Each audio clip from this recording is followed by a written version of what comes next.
So, Honorable Benny Abante. Salamat po, Madam Chair. Sana po matapos na po ito para masimulan na po natin yung budget ng Ombudsman. Po. At anyway, palagay ko po alam na po ng taong bayan ang mga nangyayari sapagkat karamihan po ng ating mga colleagues ay nagtanong na tungkol sa confidential fund. Pero gusto ko lang pong tanungin si Madam Vice President, if the representatives of the people, like this House, has all the right to scrutinize the budget of any agency. Madam Chair. Madam Vice President. Madam Chair, is it the question? I think it's directed to the House. No, I'm asking you the question, Madam Chair. I'm asking the question to the resource speaker if she believes that this House, being the representative of the people, has the right to scrutinize the budget of any agency. Right, precisely. That's why I say I will leave it to the House of Representatives to decide on the proposal as presented. Excuse me, Madam Chair, that can only be answerable by yes or no. The Chair would like to remind our guests to please be responsive to the queries of the members in the most direct manner. So please proceed, Madam Vice President. I already answered. So, answer for by yes or no. Perhaps my ears are not very clear, so I would like to find out if she answered yes, Madam Chair. And I will leave it to the House of Representatives to decide on the proposal as presented. Madam Chair, she has been answering the same answers since we started this query and this hearing. What I just want to ask, Madam Chair, is very simple. A simple answer of yes or no. Does the Madam Vice President believes that this House has all the right to scrutinize the budget of any agency? I'm not just referring to the agency of the Vice President. I am referring to every agency of government, Madam Chair. That can only be simply answered by yes or no. I do not need to hear the paulit-ulit na kasagutan niya. Kanina pa, gusto lang po marinig. Hindi po ako nagagalit. Oo, hindi po katulad niya, parang inis na siya. Gusto ko lang po malaman. Oo, humbly speaking, naniniwala ba siya, Madam Chair, na itong House na ito, na binoto ng tao ay merong karapatan ayon sa konstitusyon na scrutinize natin ang budget ng any ahensya ng gobyerno, including Congress, Madam Chair. Madam Vice President. Madam Chair, may I request the Secretariat to put on record, cut and paste. I will forgo and I will leave my previous answer. Madam Chair, I would just like to ask, why is it very hard for her to answer yes? I'd like to ask, why is it, Madam Vice President, why is it so hard for you to answer yes when you know that the answer should be yes? Why do you have to explain? Why do you have to explain? We're simple people here. I'm not even a lawyer. You are a lawyer, Madam Chair. So, this is a simple question of a simple Filipino. Meron po bang karapatan ang House na ito na scrutinize ang budget ng bawat ahensya ng gobyerno? Yun lang po ang tanong ko. Pwede pong sagutin ito ng yes or no. Kung yes, salamat. Kung no, edi salamat din. At least nalaman ng taong bayan. Madam Vice President. Madam Chair, I will forgo the opportunity to defend the OVP 2255 proposal by question and answer. I will leave it to the House of Representatives to decide on the proposal as presented. Point of order, Madam Honorable Chair. Abante, you may proceed. I do not need her to explain, please. You have been giving the same answer for hours. The same answer for hours. Alam ko naman po ang pagnanais nyo. Why you answer the same for hours? Ngayon po, iba naman ang tanong ko. Ang tanong ko ito, tatanungin ko ulit, Madam Chair, meron po bang karapatan bilang mga representante ng taong bayan sa bawat distrito at party list na mag-scrutinize ng budget ng bawat ahensya ng gobyerno? Hindi po natin pinag-uusapan dito ang confidential fund. Ang pinag-uusapan po natin budget. Madam Chair, before you answer, the gentleman wishes to have a direct answer, either yes or no. Are you going to provide a direct answer? Honorable Abante?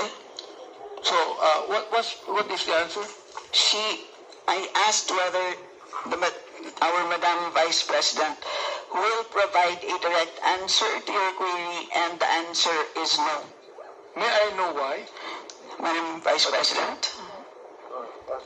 And her answer is no as well. I don't think that would be the right answer, Ms. The question is, may I know why? And her answer is no.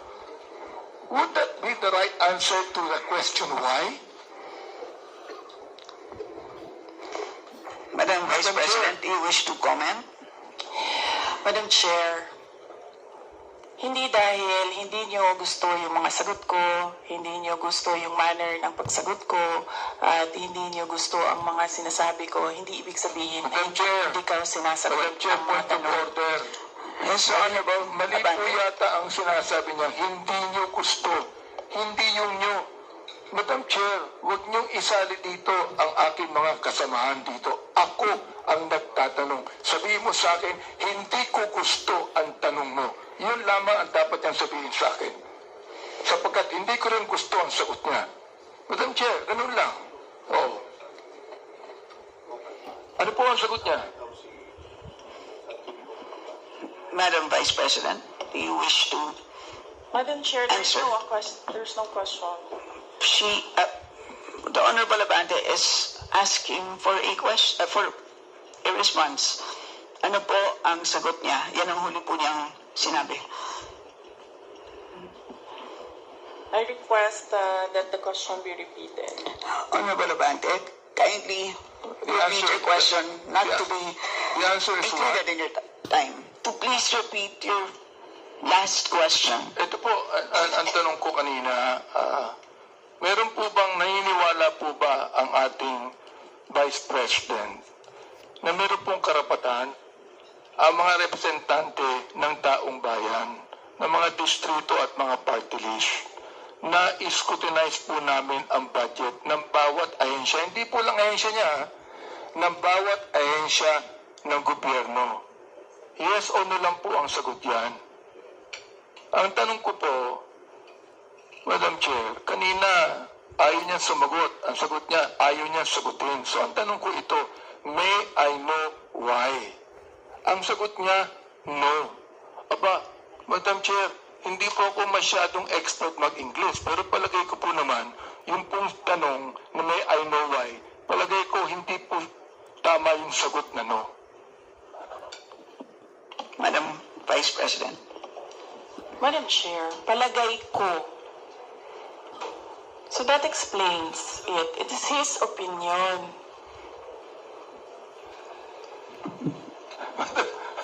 Madam Chair, It's up to you. You are the presiding officer. Madam Chair, hindi ko po opinion yun. Nakalagay po sa konstitusyon yun tulad po ng Vice President natin.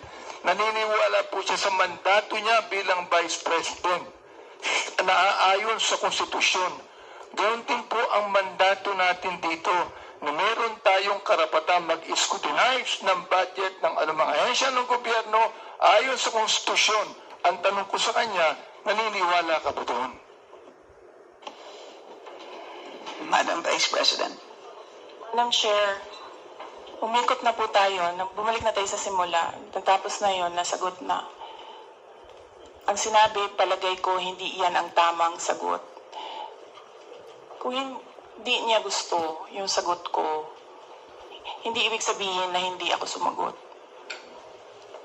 Madam Chair, palagay ko, hindi pa siya sumagot sapagkat inuulit lamang niya ang sinabi niya. O ito po ang gusto kong tanungin sa kanya. Pag pwede ba, Madam Chair, pakiulit mo yung sagot mo na isinasagot mo ng paulit-ulit kanina pa, Madam Chair. Gusto ko lang ulit marinig. Gusto ko lang ulit mai-record. Pakiulit mo lang ang sagot mo sa lahat ng mga tanong na tinatanong dito mula pa kanina. Madam Vice President. Madam Chair, I do not want to assume, so I would like to be clarified. Is this the OVP 2025 budget proposal or the confidential funds? Madam Chair, sinabi ko budget eh. Hindi ko sinabing confidential fund. Sinabi ko budget. Medyo mahina yata ang tenga ni Vice President eh. Sinabi ko budget eh. Hindi confidential fund. Sinabi ko na wala akong pakialam sa confidential fund. Ang pakialam ko ganito. Meron pang karapatan, naniniwala ba siya na ang Kongreso ay merong karapatan mag-scrutinize ng budget ng anumang ehensya? Yun po ang tanong ko. Sagutin po niya yes or no. Ngayon, ayaw niya sagutin ng yes or no, sabihin niya sa akin ang sagot niya kanina ng paulit-ulit sa lahat ng mga tanong ng ating mga kulig. I will forgo the opportunity to defend the Office of the Vice President 2025 budget proposal by question and answer, and I will leave it to the House of Representatives to decide on the proposal as presented. Madam Chair, maraming salamat po. Salamat po. Ibig sabihin po, yung kasagutan niya na paulit-ulit, naniniwala siya na mayroong karapatan ang Kongresong ito na i-scrutinize ang budget. Kahit ang budget na yan nagsimula ng 2023, meron pa rin karapatan ang Kongresong ito na i-scrutinize ang budget. Maraming salamat.